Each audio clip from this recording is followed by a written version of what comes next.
Good morning. I would like to call the Operations Committee meeting to order. Is there any pecuniary interest? No. I have none. We do have a delegation today. Mr. Crozier from St. Clair Street. Would you like to come up and sit in the desk there so we can hear you on the microphone? Then it can be seen on the screen when you're sitting there. Not the eye roll, just gonna I hope. Thank That microphone's fairly sensitive, so you don't have to be right up on it.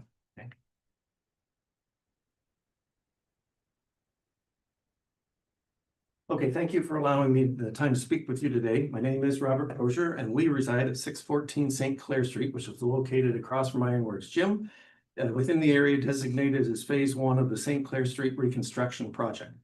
I'm here today to obtain and share some information that pertains to various aspects of the reconstruction. The village has acknowledged that mistakes occurred during Phase 1, and from our perspective, some of those mistakes have not been adequately dealt with. We are not blaming anyone, as that is useless for solving anything. During the project, any concerns residents had were brought to MIG's project manager, Lydia, who determined what could or could not be rectified. Since she stepped away from the project altogether near the end of 2024, there's been no one similarly responsible to address concerns to. The landowners in Phase 1 lost their village liaison, and consequently deficiencies haven't been addressed. Now, my first issue relates to a reference I heard on the 26th of May council meeting concerning contaminated soil that was found during Phase 1 very near to 701 Light Street, the proposed parking lot. Our house at 614 St. Clair is only 2 half lots away from this location, and I don't believe or recollect that we ever received any information from anyone that related to contaminated soil. I would like to know what exactly this consisted of and if there is a potential risk to other nearby properties. The second issue pertains to the landscaping that was hurriedly completed by Williams Landscaping in November 2024. The sod used by them to complete the boulevards was inferior and weed infested in comparison to most sod used on the lawns. Now, St. Clair Street is the first impression that some people get when they're traveling to Waterfront Park or under the bridge. And with the weeds, it's an eyesore. I took the liberty of through Google reviews, placed a review on Williams Landscaping a few months back. And according to the owner in a remark he made, he said that it came out of their fields weed-free, was laid and rolled. Well, I dispute some of this because I watched them complete the work. I'm retired, and they never rolled the front of our lawn at all. While they hastily rolled, and that was only one pass, I wish I'd taken some pictures, but I believe it was going to rain that day. And it was unbelievably how quick that they did their laying of the sod. So regardless of how they rolled it, the boulevard sod, which all landowners are mandated by bylaw to maintain, is sufficient. It entirely consists of weeds in places, weeds that predominantly appear on the boulevard and have never grown on adjacent pre-existing lawns. Property owners should not have inherited and be responsible for the disgrace that replaced that which existed prior to the construction. Now, I am not a gardener, and I would not sit here and tell you that I take wonderful care that our house is going to be on the garden list. But even still, the boulevard, as I say, and any of you that have driven by there, so I've taken some pictures. So this first picture was taken on the 16th of June. Oh, you can skip past those two, please. There's, okay. If I get time, that was taken on the boulevard in front of Ironworks. The next photo was taken down. That is village maintained property that is just down from our street. And again, that's between the street and the multi-use path. You can skip, please, Jim, the next two. Okay, that photo there. So what I want to do now is these photos are the exact same spot, but the opposite side to one another of the multi-use path. So this is between the street and the multi-use path. And as you can see, there's next to no grass. The next picture is exactly right behind it, the other side. And there's a few weeds, but it is nothing in comparison. And again, I want to say I'm not a gardener. I wanted to get in touch with somebody that had some expertise. But from what little research I've done, there's no way that weeds, especially this occurred in the spring of 2025, would suddenly appear that quick. There's no explanation for it as far as I'm concerned, except that the fact that the weeds existed prior to. So the next picture again is similar. This is between the boulevard and the multi-use path. And this is the exact spot behind it where the fire hydrant is. And as you can see, it's very dried out. Because again, that's something that happened when, if this was late in the year, it never got watered. But again, there's a tremendous difference. There's hardly any weeds in it. And the funny thing too is beyond that, you can see the Federal Bridge Commission land, which of course they never cut. They cut once a year generally. It has no visible weeds I shouldn't say that. It has no visible weeds such as the ones that are on the boulevard.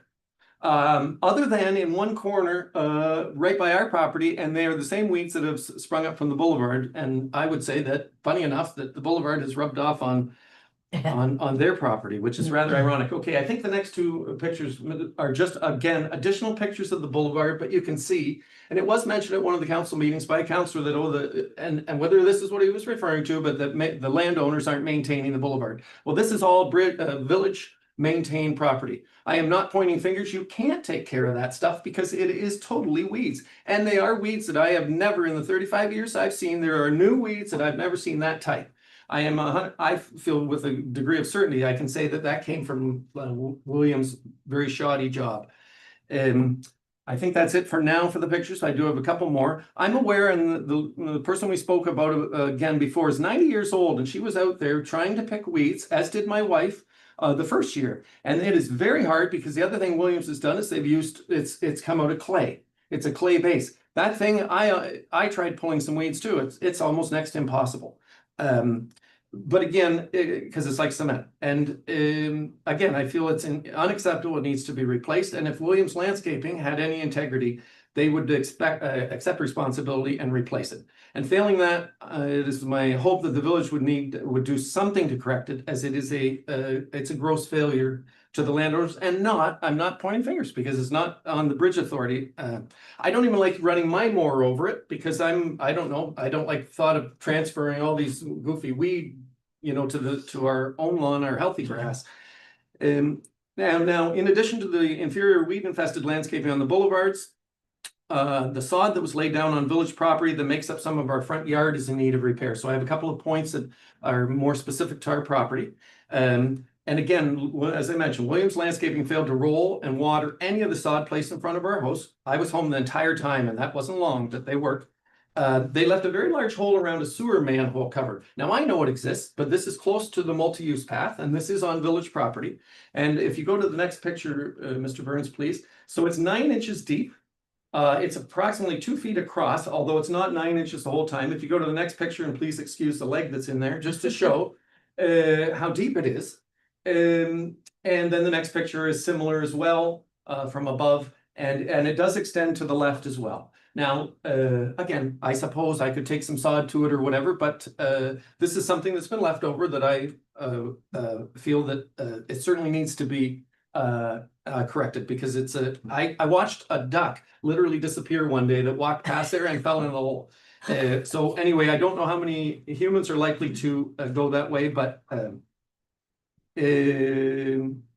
oh, and the very last picture this again specific to our property. This is on our actually owned property. Is a spot there. The soil around it wasn't properly built up, so it's now whatever that cover is. It's either to the sewer, some water thing that they put in. It's now a cutting hazard because the lawnmower blade doesn't clear it.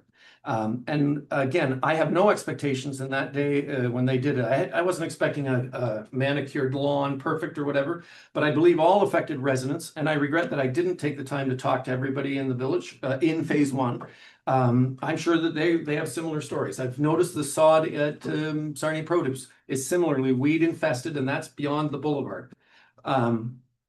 Anyway, our lawn is much like truly like a roller coaster, and it was now when you go over it with the mower, and as are likely any of the other homes in phase 1, there was never an attempt by the contractor or subcontractor to complete competent work.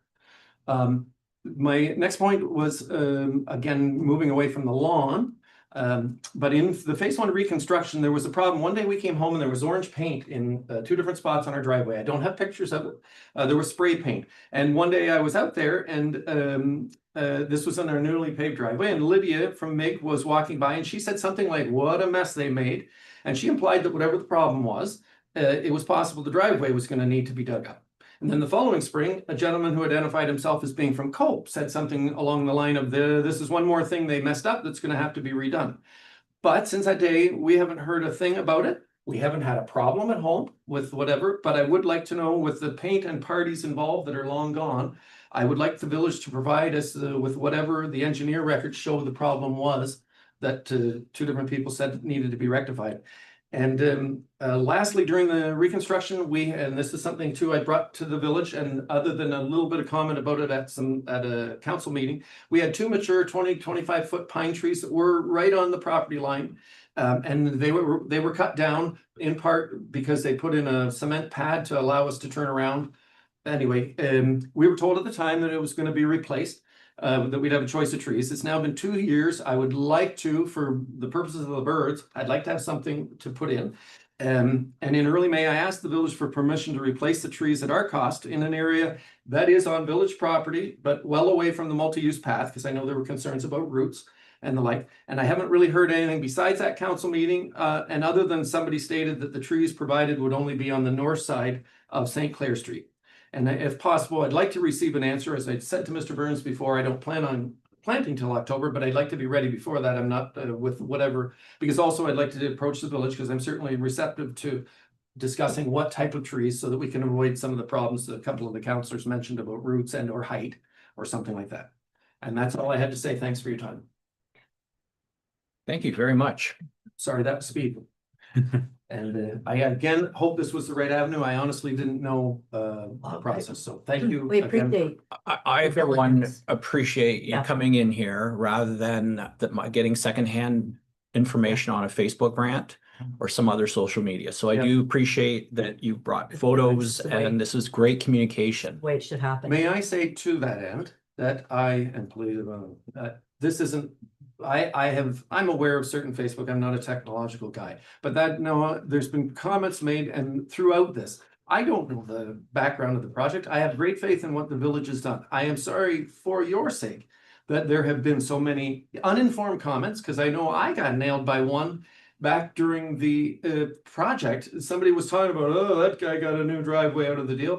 And it's like, they have no idea. So it's Yeah. unbelievable. I probably don't know how much you have to deal with for those comments, but you really somehow have to let them go, because people seem to excel on doing that. And I know that's not the avenue. I only regret today is that I didn't get around to talk to everybody, because I don't want to make this is us together. Really, as I say, I don't need to tell you that, because the boulevards. Like, no, you've done the right thing. I mean, you've come to us and you've got documentation. But I'll let Mike talk, but before I do, I just want to let you know that it has been brought to our attention. We are aware of the mess of the boulevards. Yep. In that area with the weeds, and Mike has a plan. Okay. So I will That's good.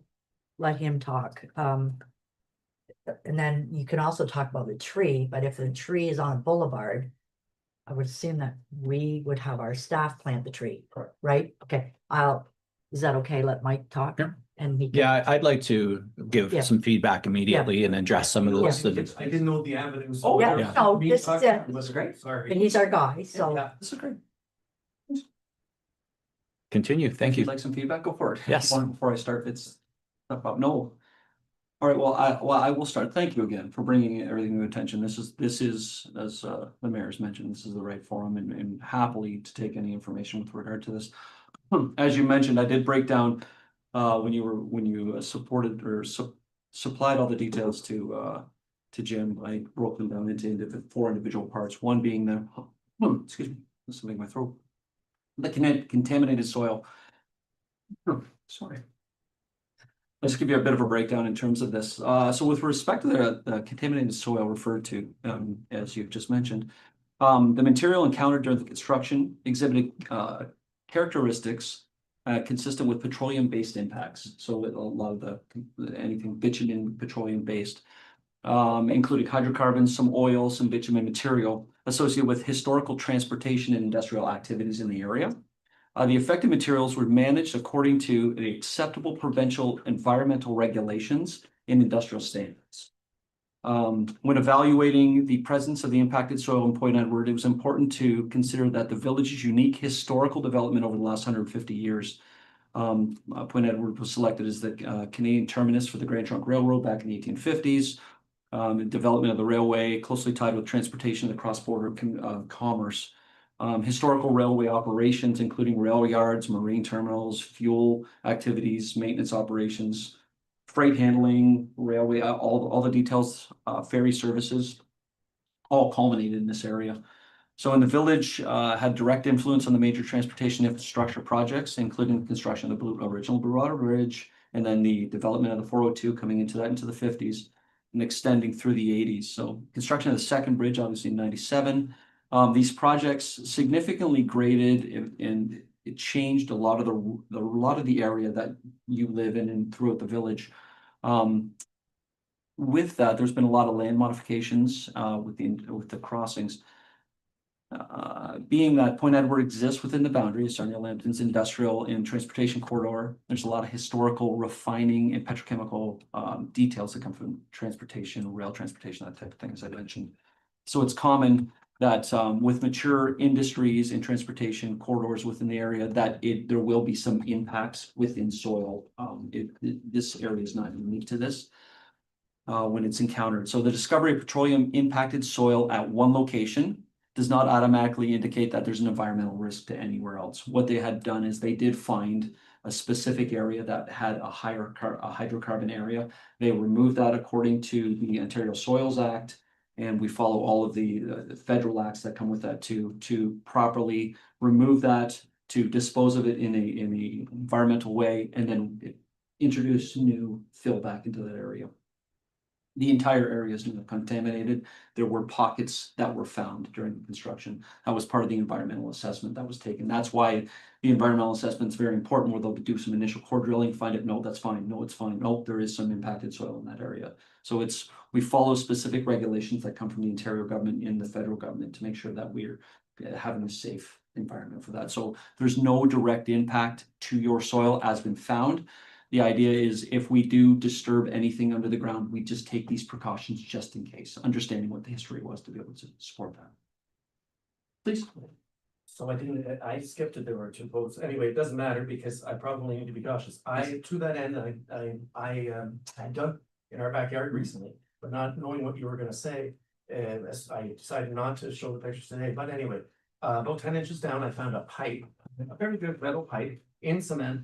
Encased in cement. I took a sledgehammer to it or whatever, but anyway, again, I'm not making, I just want to be sure, because again, if I'm gonna grow something or whatever, eat Yes, something out of yes. this garden, I want to know that it's not, and I get that, and it ties in anyway with exactly what you said, because it's definitely an industrial, whatever I uncovered was definitely something industrial or whatever, so, and that makes sense for where everything is. So it's just something, again, I need to be aware of, but it probably wouldn't be a surprise if I started digging through the backyard, given where we are with the board too. So I appreciate that and knowing, and yeah, I'll have to decide not to, I'll go to Sarnia Produce.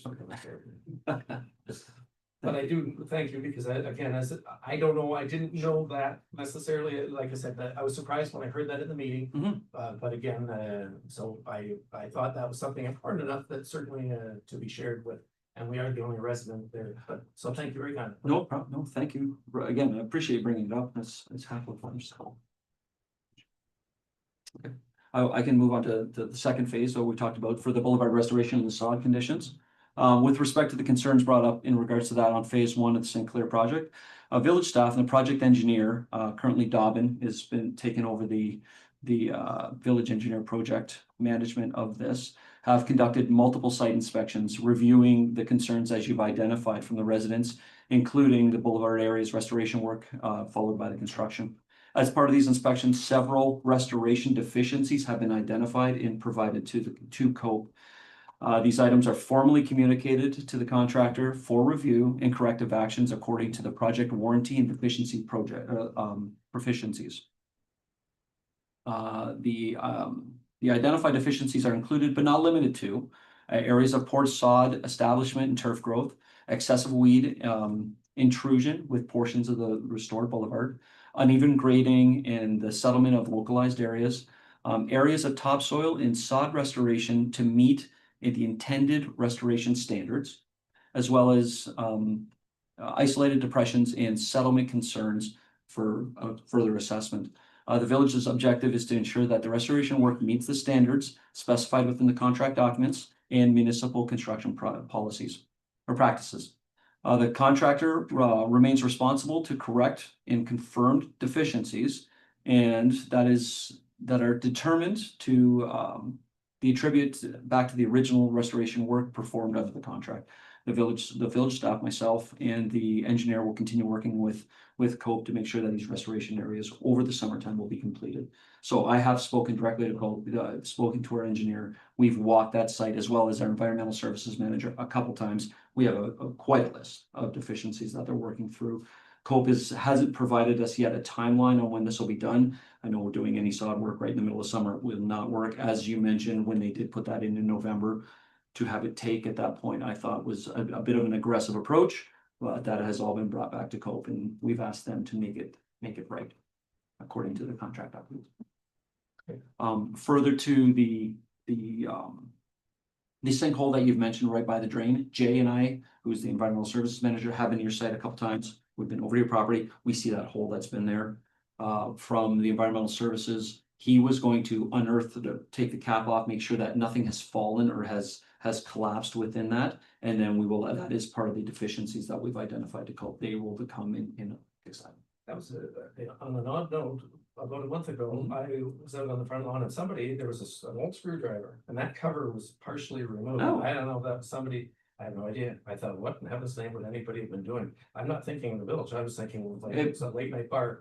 Somebody messed with the telephone pole at the time too, but I thought of all things, Yeah. why, I don't know. No, as far as I've understood that COPE hasn't been over there. The only people that have been there is Jay, myself, and the engineer to take a look at things. I don't know if If you're they missing a screwdriver, I have. Okay, thank you. Sorry, my computer just logged out on me. 1 second. Mike, before you Yes, go to the please. next topic, Mhm. could I just ask the question? Will COPE, when COPE identifies when this boulevard work gets done, can we notify the homeowner? Absolutely. Great. Yeah. So- That will be part of the request, Yeah, to make sure yeah. that everybody is aware that this Okay, is happening. We so put a notice out. be it- We can go along and hand notes all to the people. Okay, on so the- maybe it's September when you do that kind of work? I don't know. Yeah, October? I will talk to, Yeah, I will okay. talk to them and identify it. I know that this is one of the topics that the engineer and I have. Okay, thank you. discussed. Alright, thirdly, in regards to the driveways deficiencies, I have looked through all of my notes that Lydia had provided us, as well as the previous contractor and COPE. I do know of the paint on the driveway surface. I do not know what it's about. Jay and I both are very confused on what that would be about. We know where all of your cleanouts are. He was going to ask some of his staff to make sure and just camera everything was clear, but we are unaware at this point. I'll continue to look through any notes I have, but I don't, Like I said, the only thing that would concern me is the orange paint and Right. what they said to me, because otherwise I can say we haven't had anything. It's been business as usual. yes, yes. We've done our business. Mhm. And anyway, but like I said, it was important enough that two people independently said something. So anyway, that's fine. Thank you. I appreciate it again. And then I think that if you do Yes, well, stuff comes to light or whatever. I will The o- certainly The pass it only forward. thing I know, again, and I don't wanna, when they put in the cement, there was a portion that, after the first rainfall, Mhm. we had a sinkhole right I adjacent. remember. So I don't know, but again, like I said, nothing's moved since, so, anyway, thank you. So on that topic specifically, Jay said that there was a clean out that had concrete poured over it, Mhm.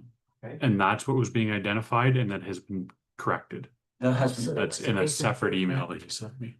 so So his belief is that issue is dealt with. there is that cleanout that's in the middle of the driveway. That must be it. There's kind of one to the right, yeah, That's just correct. along the edge. That's correct. Okay. That's what, good. So it was there for a reason. Mhm. Perfect.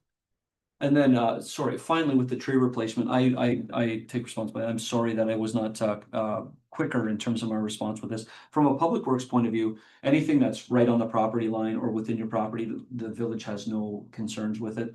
If it is something on the village property, we do ask, we have that we plant the tree, but again, we have a specific number and type of trees that we normally have.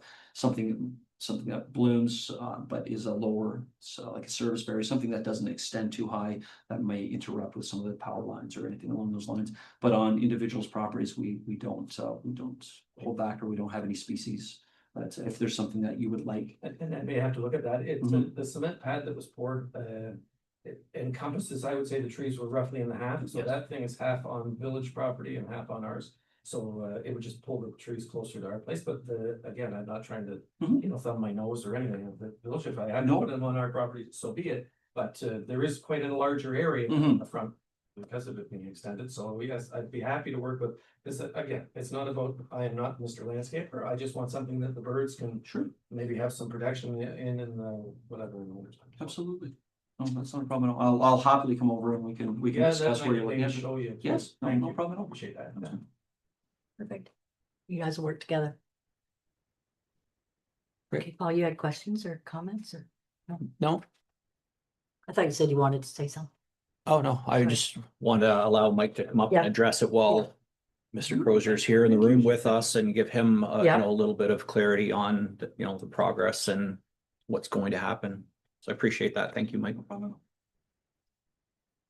Thank you for, No, thank you. again, for Appreciate it. coming and bringing it to our Mhm. attention where we can respond and get it corrected instead of social media.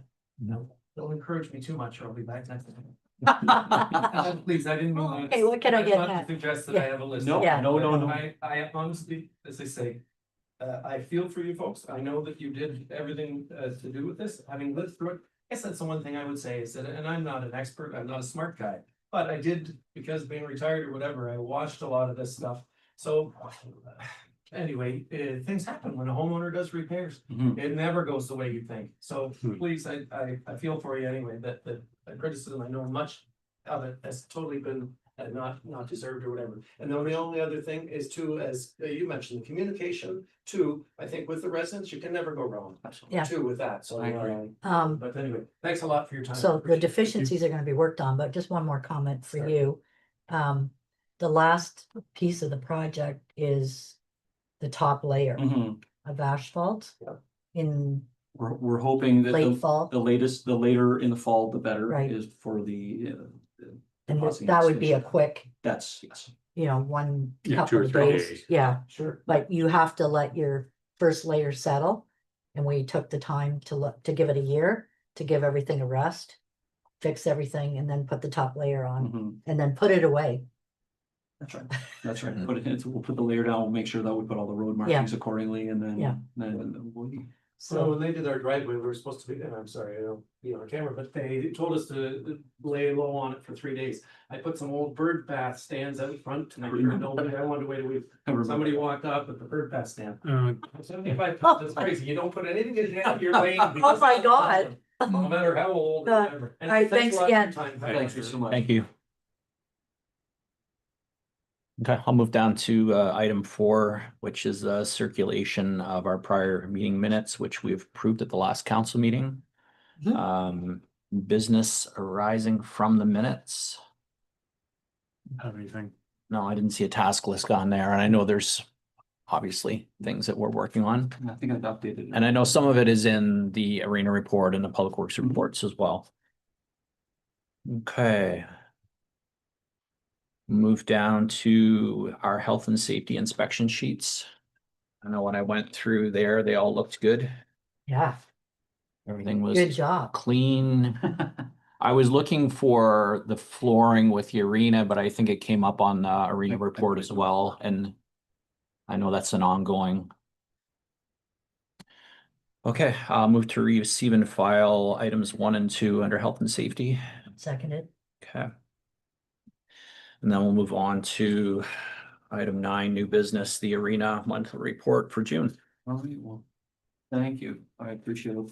I do have to apologize. The arena monthly report was written by me for the first time, so it might not have as much detail as our arena foreman normally puts in, so. But I do appreciate the arena staff for collecting all the information as concisely as they certainly do, so. This is the arena committee report, as in terms of.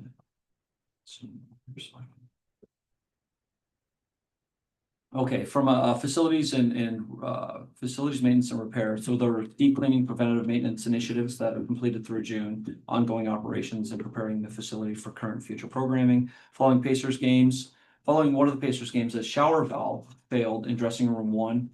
The Blue Water Plumbing was contacted for the immediate response. They came in and they were able to slow the leak down.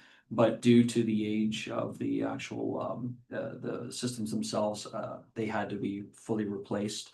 As well as the shut-off valves above that were seized, so those also had to be replaced. Yeah, so due to the continued leaking of the shut-off valves, Black & McDonald came over, did an assessment, resolved the issue. Repairs were completed, the shower is now operational as intended. Damage following the departure of one of the lacrosse teams, tournament teams, yes. So staff broke a key, paper towel dispenser was located in the room, the dressing room areas, and the repairs were promptly repaired. The organizations were notified about the damage, so it was one specific event. And just it seems the team got a little bit rowdy in the room afterward and broke the key and damaged one of the things, but the guys went in and fixed it, and we did identify we did let the organization know that they did that, so. Now, did the organization follow up? That was not in the information, but I will find out. That is something I will find out. It's one of those things, as a person who's been involved in sports his whole life, if I had a team that did that, I want a culture of honor and respect with any team. And if they damage something, I would want to make sure that my people identified it and then the municipality was compensated. Like I cleaned, and my team would clean dressing rooms in hockey. If I was the coach, there was no stuff left all over the floor. It went in the garbage cans. And our little group of kids took pride in that because that's the culture I wanted to bring. So I would hope that someone would follow up on that. I will identify and follow up what's going on. Or if we don't get the appropriate response, that's the team that we may not want back in our facility. That's correct. So that's the threat there is you can't do the right thing. That's right.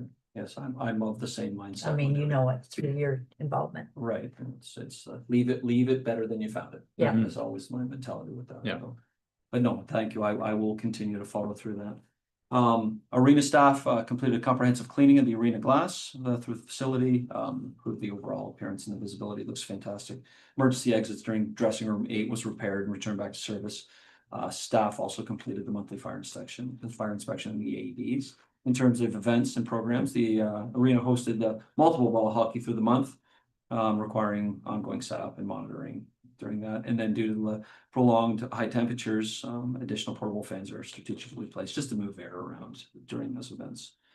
Community events and partnerships on the 25th, the severe weather conditions affected the Village of Point Edwards Canada Day celebration. As a result, we ended up moving from Waterfront Park and relocating over to the arena and the community hall.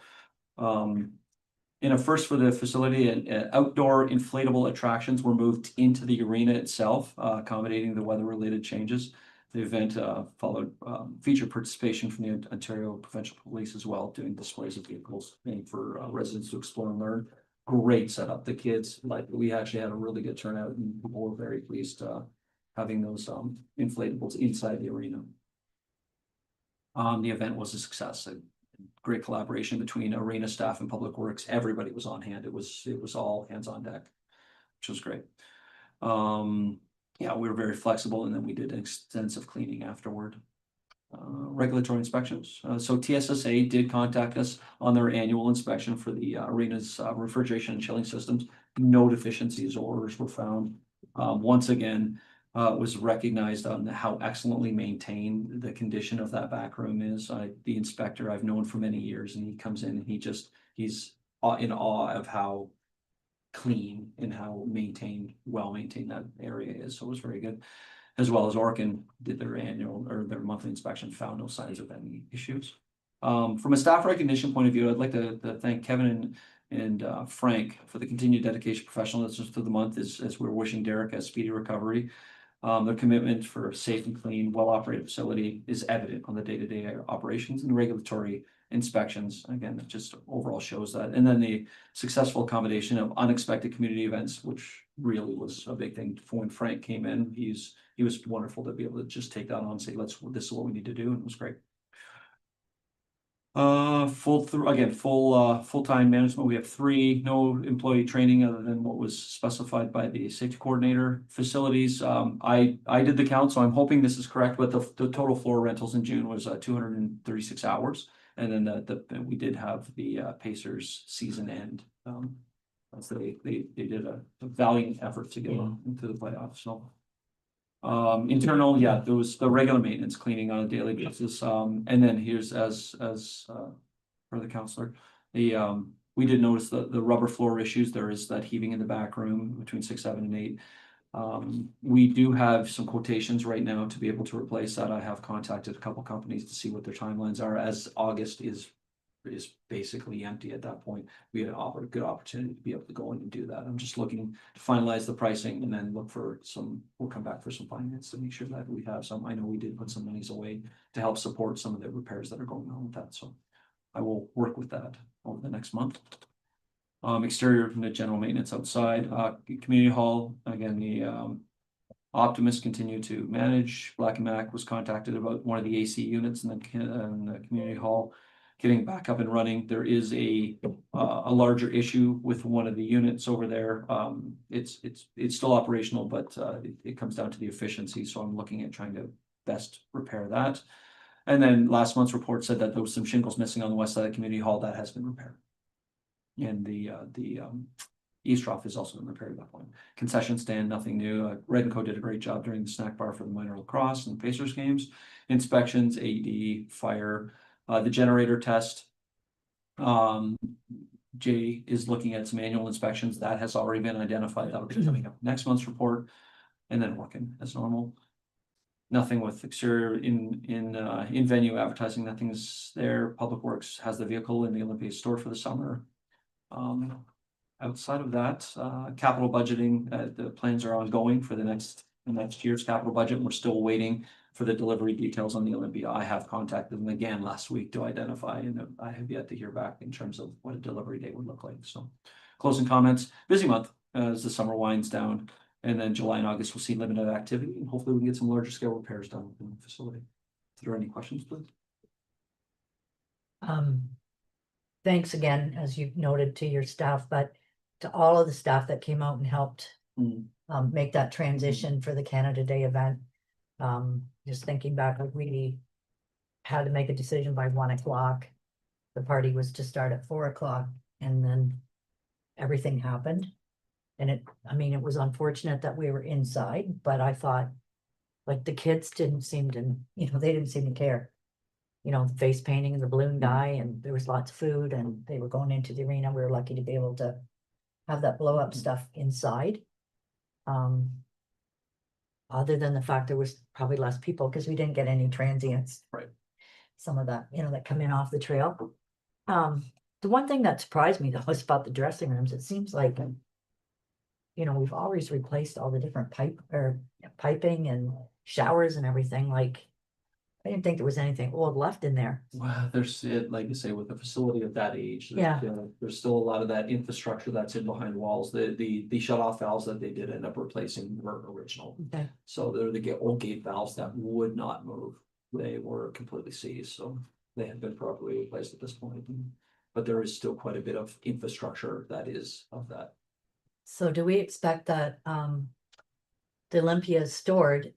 Would they be coming in August to deliver a new one and take the old one, or for hockey season, or we don't know? I believe when we initially placed the order, their identification was a 12-month build period. Oh, So we were hoping that maybe by December we would Okay. get it, was the idea. There's nothing wrong with our current Yeah, system. well, The yeah. unit works fantastic. They're Yeah. very impressed. It has been maintained extremely well. I'm just looking to get nailed down a date. I would like to, I would feel better understanding that we're expecting the date to be X and then do the transition. Specifically in a period where if we're transitioning from our old Olympia to the new one, and there's gonna be it's the growing pain of the Right. new system and being able to get everybody to understand the new operations of it. So that's where I'm Okay. trying to place that in. And then obviously we don't pay for it till it comes, so that postpones the payout. That's all the questions I had. I just had a couple of things on the Canada Day. Near the end of it, I did sort of a walkthrough just to kind of have a peek at everything. And the two representatives from the OPP said they had all kinds of action. They got a lot of information handed out. They said it was a great event for them. And I know when they were setting up, they were kind of not sure, you know, being inside in the corner of the Yeah. arena where they were, but their feedback made me happy that a lot of people came by there to, you know, play the games that they were doing and, you know, talk about safety and things like that. And then again, little things that we tend to take for granted in Point Edward from our arena staff. The one hockey inflatable display I, of course, gravitated to, but they had two really big hockey sticks there. And a group of kids came up after, very young kids, and the hockey sticks were big. And Frank, I asked him when he pulled out three small, like junior hockey sticks that they had in the facility, just little things like that that the guys help out with that we kind of take for granted that I do appreciate. And it was nice. And as soon as I brought out those three little small hockey sticks, the kids thought that was awesome. And that was more of our demographic for that was the younger kids. So it was nice to see them to be able to do it. Mhm. And then I did run into Derek in the community. I told him I had read your report and I did tell him that I missed his report. I appreciate you doing it, but I just wanted to let him know that I really did enjoy the details of his report and I was looking forward to him coming back to do them. So in case that gets back to you, I'll own That's that. totally fine. I totally understand, which is why I started the comments the way I did. Yeah, I know. I was holding that one back till the end. Appreciate that. Thank you. We can receive and file the Arena monthly report. Looks odd to drive by there. And it's so empty, Mhm. right? But I know my grandson's there on Wednesdays, they do lacrosse, but through the week, just you look over and it's like nothing. It's quiet. It's the summertime, it's resting. Mhm. That's right. We move on to the Public Works monthly report, All right, thank you. which I know is your wheelhouse. There we Yeah. go. We We're might, ready to we be might, we impressed. might do a little bit better in this one. We'll find out. We'll find out. Okay, thank you. So, yeah, again, with the Public Works, report for the end of June, no updates from the previous month. We have work management. We have our four full-time employees. We've got some vacations going on right now, which is normal at this point.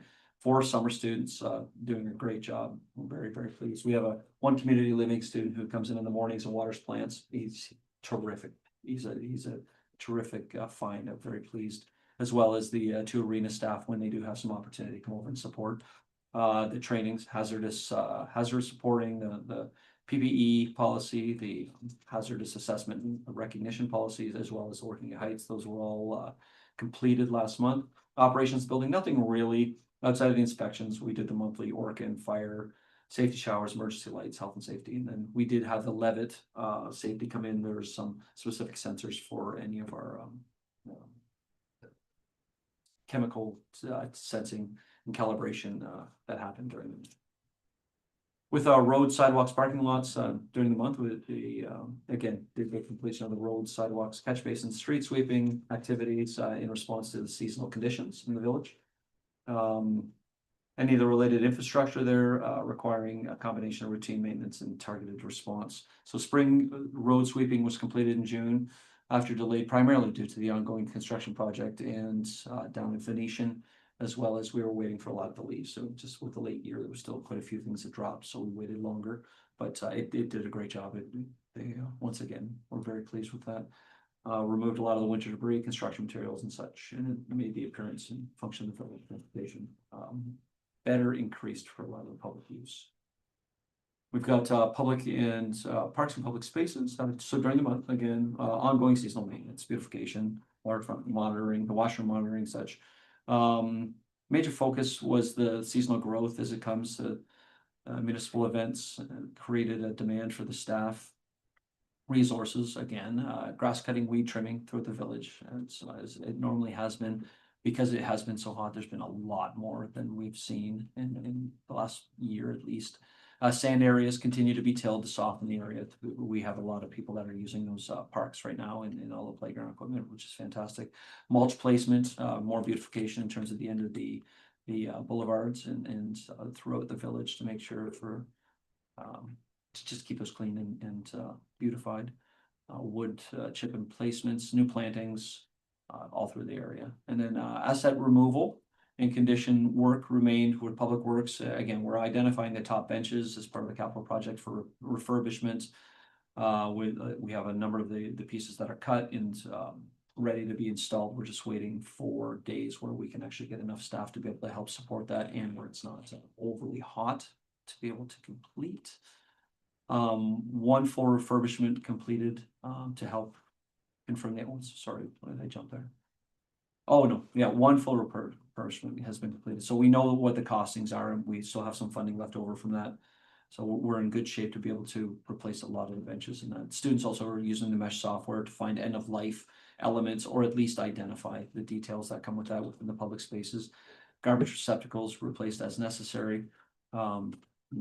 Supports the planned removal. We'll look at that through July and August.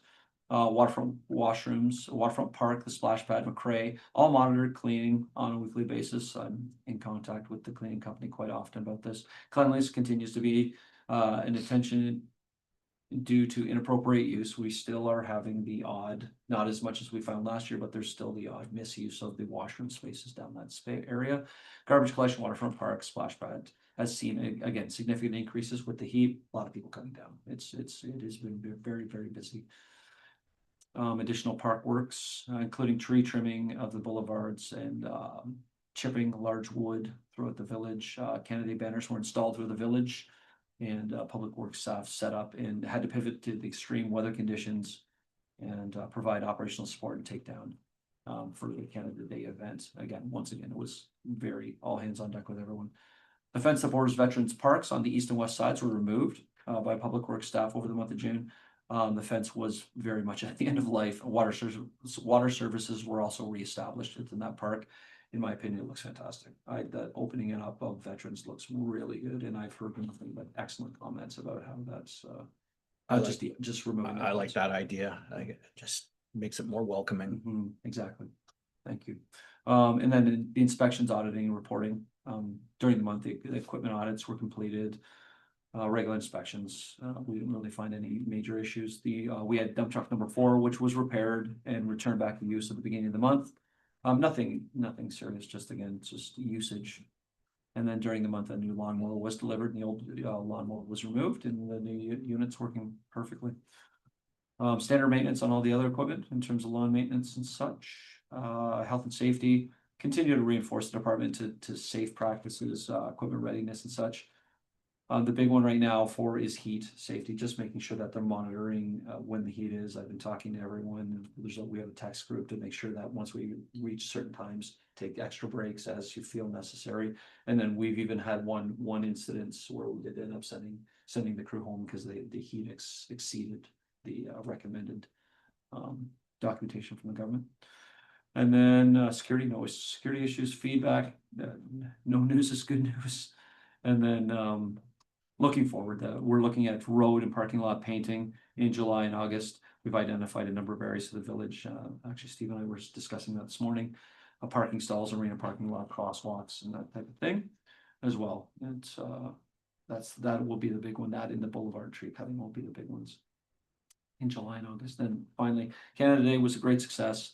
The changing the event due to the weather, but good strong teamwork. Everybody came together. I'm very, very proud of the group and everybody involved in that, and to celebrate a successful community celebration during the month of extreme heat. Again, we proceed with caution, extra breaks, and again, the forecast as we can see today is going to be even hotter than it was the last couple of days. So I've already spoken to staff about that. Take what they need to necessarily. And then the second Vintage in the Village event went on. 2 Public Works staff, myself, were there to support the event, and it went very, very well as normal. So, if there's any questions, please. Any questions? Thank you very much for the report. And again, we talked about Canada Day and all the help that everybody pitched in. Mhm. One item that I didn't communicate to you, but I got a complaint about the pathway once Mhm. again, and saying that we don't pay attention to behavior. And so I said, as a matter of fact, we had this discussion, maybe it was May, And so I shared the constant contact message that went out about behaviors. Cause that's what it was about, like, I said, it's a shared path and Mhm. we do monitor and we do pay attention. And here's what we did. So she was asking about signage. And to me, the people that are doing things on the path are not stopping to read the signs. About, What motorized and- specifically are you talking about? Motorized vehicles or bicycles or? More and more with different things on the pathway. Okay, no, I just wasn't sure where you were The going with ones that. she's talking about speeds. Yeah. Mhm. So I think she's meaning like electric bikes and stuff. Well, there's a sign that says no motorized bikes. Forget what the wording is. I don't think people stop and read that sign, No. right? And we've talked about this with the OPP, but by the time they would get to the path, somebody would be gone. But I just shared the constant contact that went out. I mentioned that you had committed to do a walk around. Mhm. To see if there's any additional signage that was needed. Mhm. And that work was underway, That's right. and she said, thank you. If I may, the mayor, I found it very interesting on both the Point Edward celebration as well as the Sarnia celebration. That's when I noticed the most egregious use of these bikes, people maybe not utilizing the multi-use path as is intended. I walk the path every single day, and Yeah. I'm happy to say that I rarely see anybody that doesn't use a bell or doesn't let you know they're coming from behind. And there's not, I've not seen anything egregious. The only time Yeah. I've really seen anything along those lines are the excessive events where there's a lot of Right. traffic down here for a specific Right. reason. And then I've seen people weeding it out and doing things that are maybe more hazardous in that time. So. But I'm on the trail a lot too. I Mhm. mean, I live right beside it and I have a group, but I don't see a lot of bad behavior. People get called out for not using their bell on their bike, for example, but I think sometimes people have a specific incident and that's what they go by, right? Like this is happening all the time, but I think for the most part, I'll people- continue to monitor. Yeah. I'll ask the staff to continue to monitor and see if there's anything else we can help to. And we did bring it alleviate up. those type of things. we brought it up at the last police board. I find I startle people with my bell. Yeah. I, Oh my God, he's using a bell. well, they jump Yeah. when you use your bell. I try to give them, a lot of space. And if there's a wider spot, like near our tennis court, Mhm. I just ride my bike out onto the grass. Yeah, yeah. So that I'm not anywhere near them because, it's a very easy thing to do with a mountain bike, like to go into the grass. But I find there's some people you're going to startle them one way or the Yeah. other and they could be upset. I got, and I've probably told the story before, but I got screamed at one day, like literally screamed at with profanity and everything. I forgot my bell. Hmm. And I'm going, I'm sorry. Like, I always use my bell. I missed, like, and that apology was not accepted.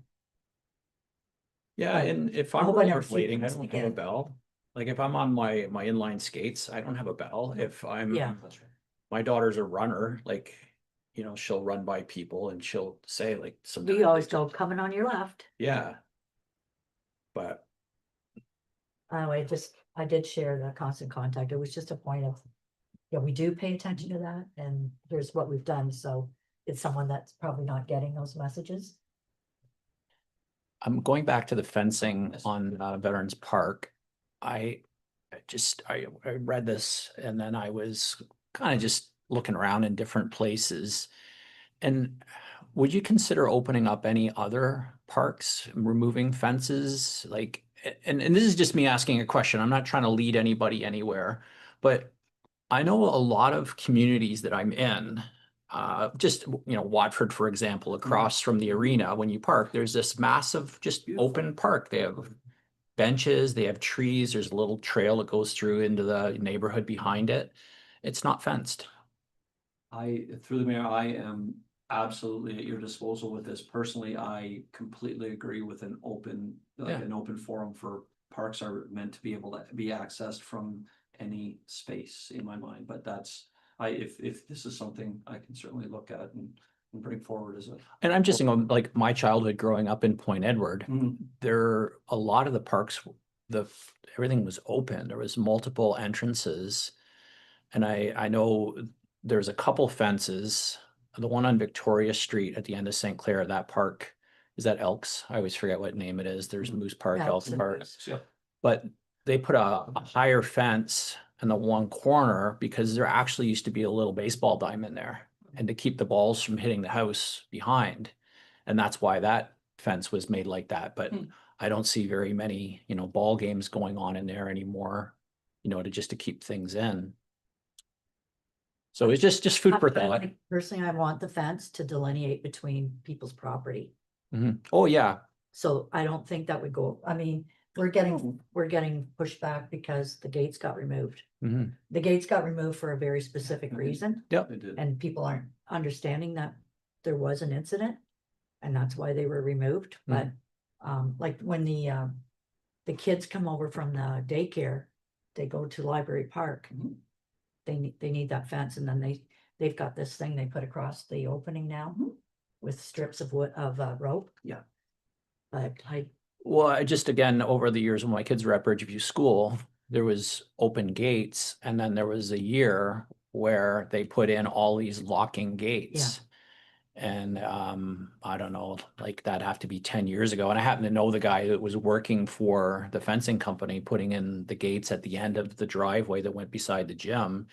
And the far corner on Arthur Street, that was always open. And the far corner on, Charles and Arthur, and then Alexander and Arthur, those were both open. Yeah. And they gated all of those just because there was kids, they were worried they would just leave.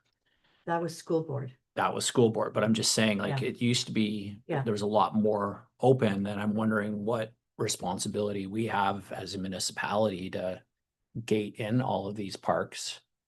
In my day, I mean, I'm older than you are, I was a park leader. Mhm.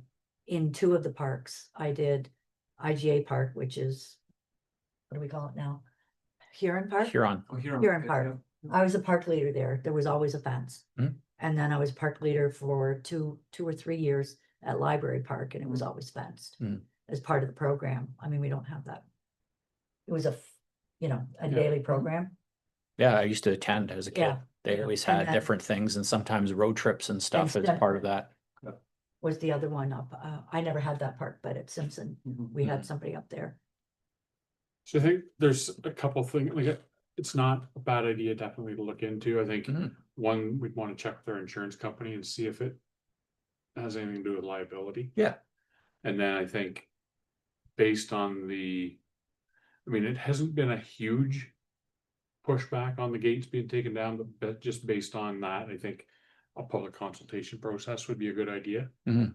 Just before you just go start taking fences down, I think you might want, that's something you might want to get some feedback from the public on. Yeah, that's why I just brought it up. Like, I'm not trying to push one way or the other, Right. but I know when we originally talked about the condition of the fence Mhm. at Veterans Park, I couldn't even understand why it was there in the first place, because the gate's open, there's no gate, and then you can walk around the fence that's there, and it, I like that it kind of opens it up. Okay, just something to think about. All right, we can move to receive and file the Public Works report.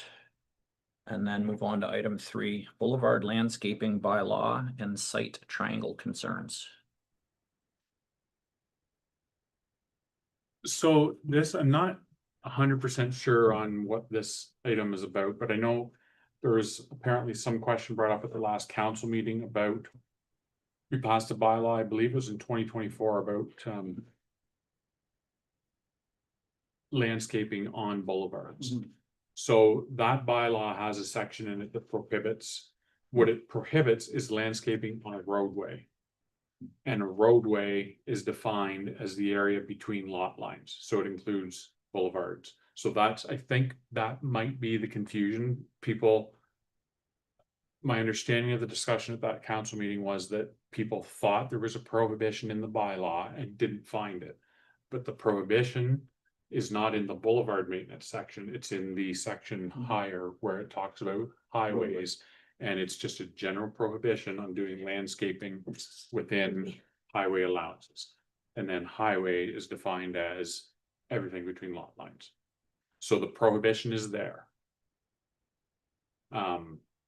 There's, So again, I'm not trying to nitpick it, but my first question is what defines landscaping? anything, Grass? like grass, anything. Beyond grass. I mean, we plant grass there. If they want to put rocks, a tree, anything. Nothing can be done without approval from the operations manager. Further to that, last year and just actually last week, I'd asked for a review of every boulevard in the village, and anybody that has either xenoscaped, like rock faced the boulevard, or made any changes to the boulevard outside of what was there or that has not been approved, just to identify what those are.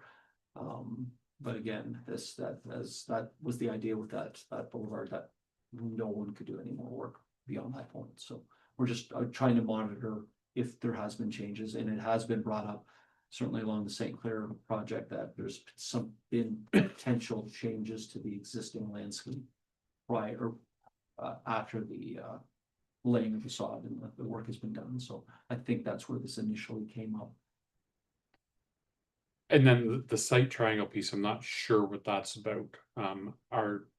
There are specific guidelines in the zoning bylaw that deal with site triangles. And like you can't build you can't build anything in the site triangle. You can't have plants above a certain height in the site triangle. You can't have fences, like you have to maintain the sight line. So I'm not really sure what. So that meaning is an intersection, correct? Like a corner. Yes, yes. So if I live on a corner lot, I have to make sure that there's certain Yeah. abilities. Or is even specific to driveways. It's, yes. Like Mhm. I can't have a high fence when I got a neighbor coming out his driveway. That, Okay, yeah. so, yeah, there's a bylaw about that as well, where, Line of sight. yes, Line of and sight. fences can only be a certain height within a certain distance from the sidewalk. Oftentimes a fence will be stepped up away from the entrance of the driveway. Mhm. Like in Allowing- height. Yes, allowing for. So Yeah. there's a property right now, we had a resident come in and she wasn't filing a complaint yet, she was looking for information, and there's a step down fence.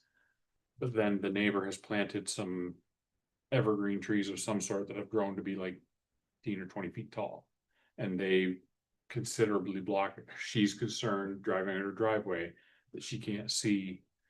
And so that bylaw, she was looking for information. She wanted to go to her neighbor and talk to the neighbor, but she wanted to have the proper information before she did that, which is Right thing to perfect. That's do, exactly what we want. Yeah. The information was given to the lady. We haven't heard back from her yet, so I don't know where it sits with her right now. If, maybe she had a good conversation with the neighbor and it's taken care of. I'm not sure. But, that's not, it's a similar It's thing. but related, Not but- really the site triangle, but it's a similar matter. Have we communicated in the last while about the fact that you are not supposed to dress up your boulevards?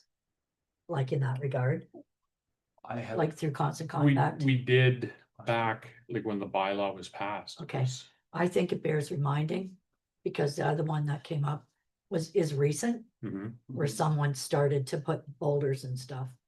Is what I think this is one of the reasons this came up, was this new, it's near St. Clair, Yes, where they started to dress up the boulevard with stuff beyond grass. So I'm not sure that people know that you're not supposed to do that. Unless, like, by the time somebody complains, they've done it. that's right. And then at the beginning, when we talked about this bylaw, going back, we did an audit, Mhm. I don't know, I lose track of time, 4 or 5 years ago. And at that time, there was 19 boulevards that had been done over. And the intent at that time, what I remember, is that we agreed to grandfather what Mhm. was done, but prohibit anything additional happening. So I just think there are a lot of people don't know that you're not supposed to do it. Okay, yeah, we can do that. I mean, It's a we reminder. can do it, yeah. And hopefully the word gets out to enough people that, you know, it goes to person A, and if person B starts doing work, person Yeah. A can tell them why you're Stop not before it supposed to do goes that. apart. without- Especially as like St. Clair's coming back to normal soon, and that's like somebody started to do something to the boulevard, so let's nip it in the bud, so to speak, Mhm. now, so that no more work gets done on these new boulevards. They're just to be grassed areas Okay, or with an appropriate tree. Right. That has been agreed to. Okay. So for item 3, what do we need to do with that then? Just I think we'll just provide we'll send out direction. the constant contact Okay. notice. All right. And share it to Facebook and the whole, Yeah, you but know, the whole, use the clear, not the from the lot line. I think that's confusing wording. Say, just refer to boulevards. yeah, we'll Yeah, We you know can- what I mean, but massage the message a Yeah. little bit. Mhm. Okay, move on to item 4, the speed data analysis. My favorites. Perfect, thank you. So again, speed data, this is the speed data for June. Again, we're looking at this, the same 3 locations. We've got Front Street, Michigan, and St. Clair Street. Just obtain the data as normal. Looking at Front Street, the incoming traffic, which again is northbound, average traffic speeds are increasing. We've got an average speed of 48.5, higher than previous. Average traffic volume is also up. 1851, we've got the traffic conforming to 50 kilometers an hour is 67.4%, as well as the excessive speed is 3.9. So again, those are all higher figures than we've seen in previous months. Again, heading northbound, heading southbound.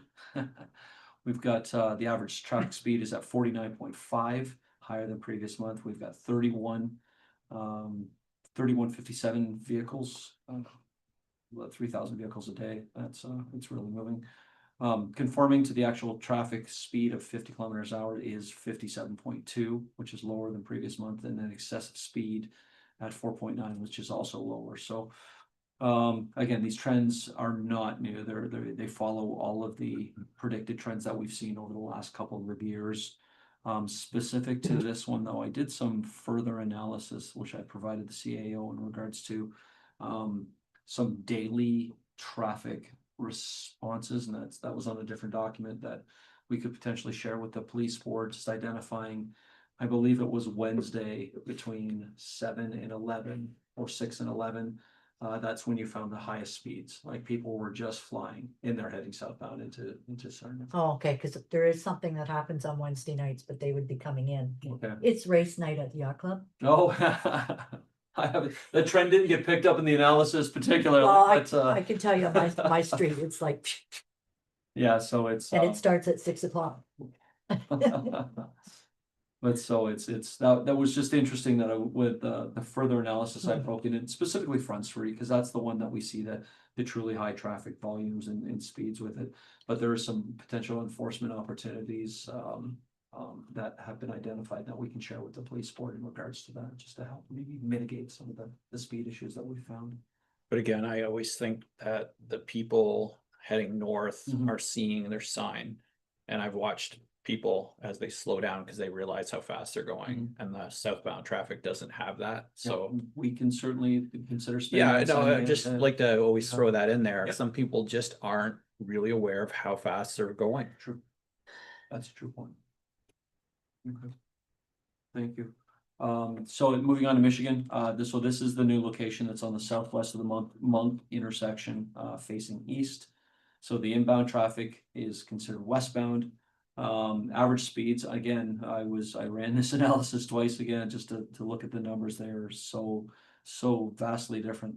35.1 kilometers lower than the previous month in terms of that traffic. Average traffic volume is higher at 1,529 vehicles per day. conforming to the traffic speeds 99.3%.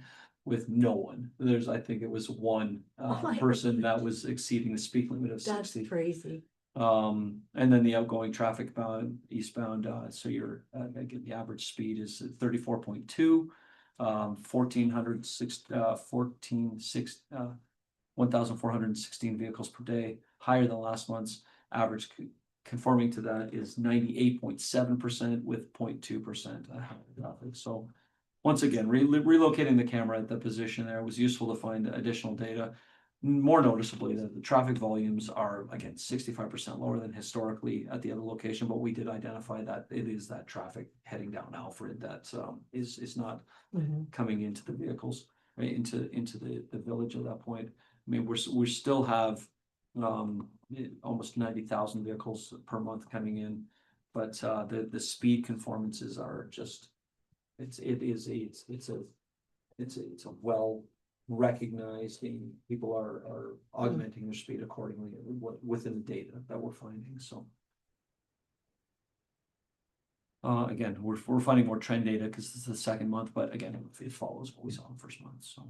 And then finally with the St. Clair Street, incoming traffic at 46.3%, which was lower on terms of average traffic, volume, 11 ones across the board, 1,100 vehicles per day, conforming to the speed 81.6%, which is higher than last month, and then 1.3% exceeding the 60 kilometers.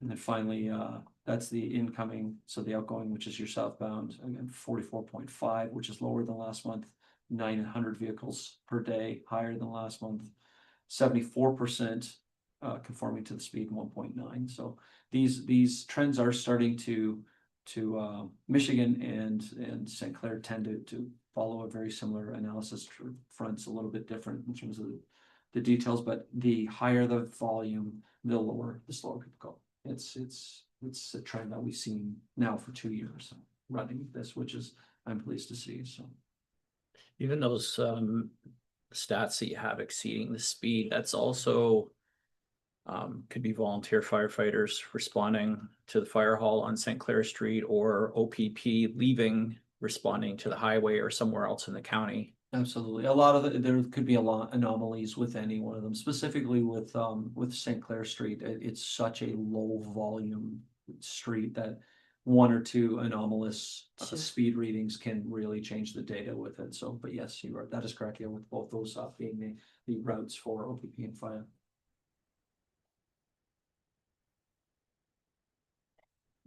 So if there's no questions with those reports, there's a recommendation that be received and filed, and then also that we share that information regarding the speeds on Front Street with the OPP.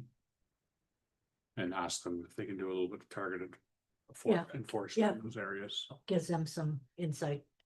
The data analysis was run for the last 6 months in terms of Front Street, so it did give a broader, but it did really within confidence. I believe it was a 40% confidence that's the speeds are shown at those times. So Perfect, thank you. Yeah, I'm in favor of sharing it with the OPP as much as possible, because then it allows them to do targeted enforcement and shows them where the speed issues are. Mhm. Now, have you considered, or have you got any feedback from anybody regarding moving these cameras anywhere else? nothing of recent. I haven't heard anything recently in terms of Because I know we changing. used to have it on Venetian, Mhm. and I don't know if that has come up from anybody who lives or walks along there, or I've any other areas in the village. nothing recently. Personally, I find there's fewer cars cutting through on Louisa Street now. Like usually if I would come down Michigan Ave, there'd always be a car pulling up looking like they're about to jump in front of you. And I don't see that as much because of the four-way stops that we did on Arthur and Louisa. So I'm just curious if there was any other feedback. I would like the placement at Monk Street, I would tend to want to leave it through the summer because that's increased traffic to the Mhm. park. Yeah. And splash pad and whatnot. And the ice cream and French fries and all of everything that. else, right? Yeah. Yeah. It would actually be nice to leave it there through the winter and see how it's affected by the winter too. Right, and then you can have the contrast, yeah. I also, having a total vehicle count of people transiting in and out of that space will only help downtown businesses maybe understand what the traffic would look like, because I know further down from Michigan, there was people coming in, but now truly people entering that core area of the village. We have some qualified numbers to be able to help support that.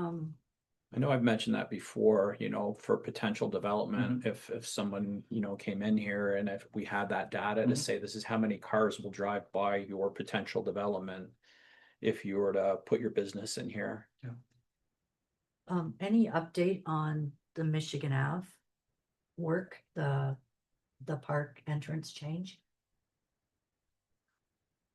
From The the county, project to move, Waterfront park. waterfront park to move. Oh, Yeah, yeah, sorry. roundabout No, that was I proposed. contacted Glenn, there's nothing yet. The, Okay. the anticipation is in the fall after, Yeah, after okay. the rushes. Yeah. I just thought of that too, because Yes. that will affect for a little bit of time. Well, there was a look of coordination on Yeah. 2 or 3 projects at the same time, so we're just hoping. Okay, Yes, thank you.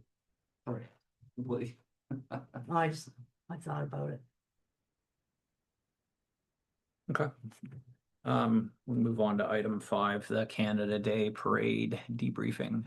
I realized after I wrote this and sent this in, I might have jumped done. This is more of a July report, but I was in discussions with the city and such, so I thought I would just put this together. And being that you were witness first seat there watching this entire thing, so Yeah, I had front row seat. you did, thank you. So again, this is just a quick debrief in regards to our participation with the Canada Day Parade that Sarnia put on. The report's just meant to provide information to debrief the activities as such. So just as a background, so the float offloading. So on the first, the village with the assistance of 2 students, 1 staff member, myself, supported multiple road closures through the area to support the offloading of parade participants as they exited the parade route, coming out of the west exit of the Canatera. The revised closure plan, agreed upon solution, following consultation with the police board and with Point Edward staff and council, proposed that the parade committee close the road at Victoria, thereby permitting traffic to continue along Victoria, east and west. This proposal was accepted by the Sarnia Parade Committee. It was also augmented with support of Operations Department in the OPP. The agreed parameters were that Victoria Street on the north side of Alfred through to Canatera would be restricted to local traffic only, no parking permitted. Residents restrictions that were affected was 9 a.m. to 2 p.m. City of Sarnia Canada Day event staff were to monitor and maintain the closure, allowing residents to enter and exit as needed. All traffic was requested to avoid transit between 12:30 and 1:30 to facilitate the offloading and ensure emergency access maintenance into the Park, Sandy Lane apartments and any of the broader people within the Point Edward residential areas. At the time, approximately 12:30, a road closure was implemented on Michigan on Michigan Street at Albert. It was the eastbound lane restricting traffic to local residents, and we actually, sorry, that's a misnomer. When we closed the street, we closed all eastbound traffic, and we had a detour moving in the other directions. The closure was intended to facilitate efficient egress on the southbound along Alfred Street from the park. And then we had an officer at Michigan, 2 officers at Michigan, which were directing traffic eastbound out to allow the floats to be able to transit that way. It seemed that the safest and most efficient manner to get the floats and all participants out in an orderly fashion. Access to the Village Point Edward was intended was not to be impacted, and transit along St. Clair and Victoria Avenue were still there. Upon completion of the float disembarkment, that Alfred Street was reopened to normal traffic flow, and I did the municipal 411 or 511, so it was on Google Waze and it was available that way. So upon debrief, all park closures were completed without delay and no operational issues. Staff are of the opinion that the road closure along Ernest was implemented at the appropriate time to give safe support for people movement of the parade and the residents. The closure along Alfred would have benefited from more direct City of Sarnia parade staff to oversee the management and control of that. Alfred Street functions as the primary access into the Sandy Lane apartments, and the west access to Canatarian Park was closed.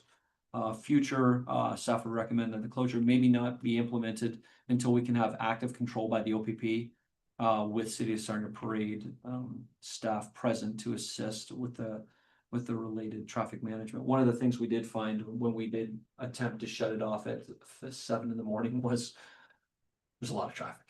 There was a lot of people egressing and Wow. down Sandy Lane, and not knowing that the actual closure to the west entrance of Canatera didn't actually happen until 9:30. So we decided at that point we put all the barricades in there, but we didn't actually make a closure until the OPP were able to help facilitate that closure. We confirmed that, I got confirmation from the city that Canatera west exit was closed. We had 4 OPP officers which were there to assist, and then they were able to monitor and allow egress access into that space at that point. So yeah, approximately 9:30 and multiple officers came. It really helped facilitate that from that point on. It is also further recommended that similar Alfred Street closure to be, it's further recommended that should a similar Alfred Street closure be recommended in the future, that pylons be placed along the east and west side of Alfred Street in advance of the event, clearly indicating there's no parking.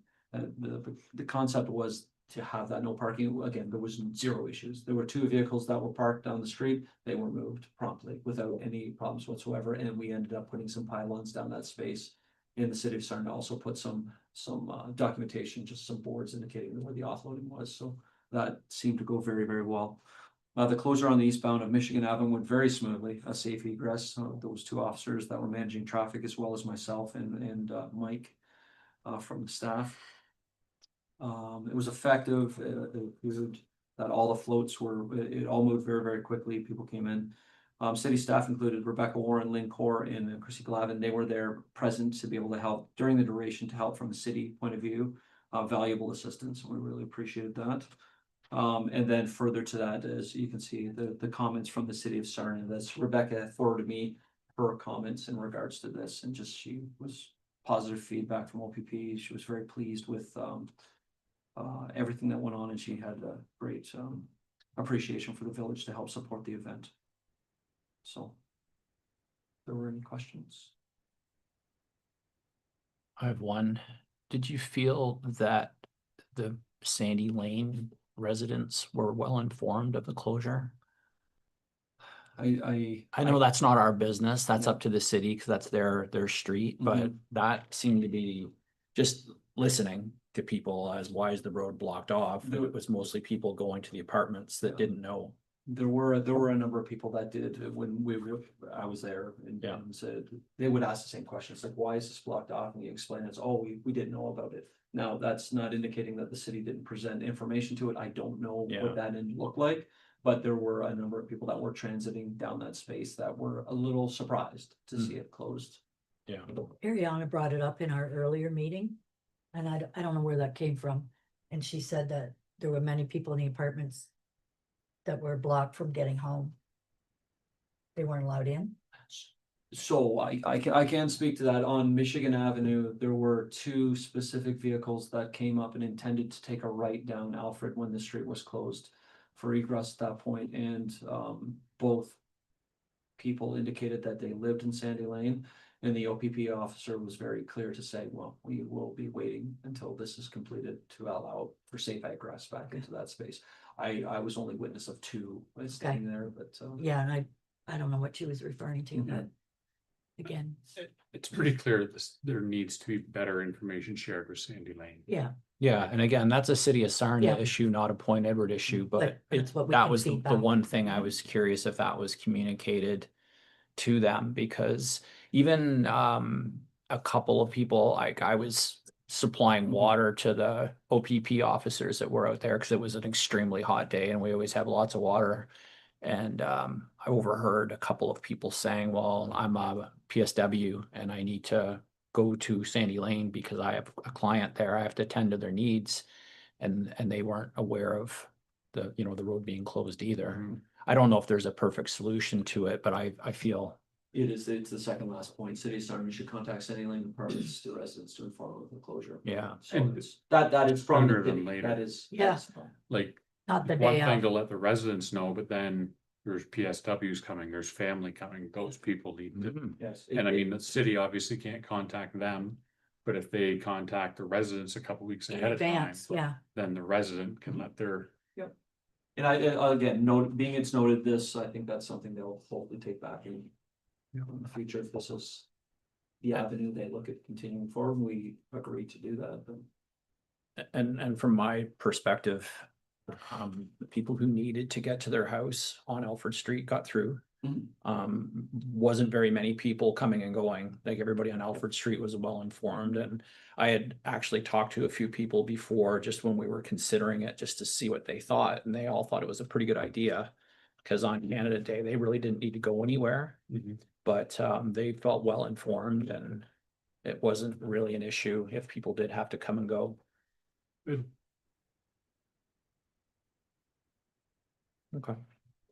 So we just receive and file that report. Yep. Okay, item number 6, operations capital project update. I think we've covered some of it already. Okay, thank you. So this is just a capital update indicating what the projects that we're looking at right now, where we stand with this. So again, the Olympia replacement, I'll dive right into it. The Olympia replacement, I've already mentioned it at this point. We're just waiting to find out exactly the details that are coming up. We just remain vigilant in terms of communicating with the vendor to find out the date of receipt. Can, Uh, we don't need Mike to go through this item by item. Oh, yeah, I don't have to, no, Like, please. If you No, guys are- don't- I've already Thank you, read it, Jeff. and Yeah. If you have I questions, appreciate it. Does anyone have any questions? No, I'm good. It's pretty it's a very Yeah. detailed report. Yeah. Yep, No. heads up. Yeah, and it's all documented. Yeah. If anybody else wants to read it, it's on the Yeah, minutes and, thank you. yeah. It can save you that Thank you. time. Appreciate it. Yeah. It's, yeah. No, I don't mind not talking. Unless if you felt there was something you wanted to No, highlight. I thought I put as Okay. much as I could in there, so. Yeah. Yeah, if there's an item that you're having a problem acquiring and you want Yes. to bring that up, great, but I don't think you need to go through it. No, Thank you. thank you for raising that. Like we're Thank you reading, for raising that. yeah, It is. you know, we're reading it all, so. Sure. Okay, so we can receive and file item 6. And then item 7, waterfront park pergola. Were there any questions? I can go through it. If there's any questions, I can highlight with this. Have you had feedback from the Alex Foundation regarding it at all? Like they were No. concerned of the condition or anything? No, it was just an email from a resident, just curious in Yeah. terms of the maintenance program that went on with it, so. I I just went through it, spoke to the staff to find out what was going on. We do semi-annual maintenance and cleaning on it as it is. There's been no structural issues that I've found, and then we're just waiting to see if we can get that one company that had done some cleaning, pressure washing to come stain it, just to make it a little bit more vibrant, but yes, no, there's been no. I don't look at it detailed, but it always looks good to me. Like I sometimes ride my bike through there and pause and sit, and It it looks looks really fine. nice. And I was just thinking back when I first heard about this and they're talking about sometime in the past there was this work done. I honestly think, when I think about it, that it was from our 125th anniversary. I remember that there was some little cleanup and that done at the time because of the focus. A lot of the events that we had were down there. Mhm. You know, like the bed races that were on Michigan Ave and that kind of stuff. Yep. If everything was down that way and there were, you know, the pergola was, I can't remember how many years old it would have been at the time, but there was flowers and things like that, Mhm. right? But I think it's always gotten attention through the years, that it's never been let to go. Yeah, Or let well, go. we've always, I thought, Yeah. done a great job maintaining, you know, infrastructure and parks in general, and that was part of it. I can't say about the assessment of wood and things like that, but I don't see any issues with it currently Mhm. from the look of it. Okay.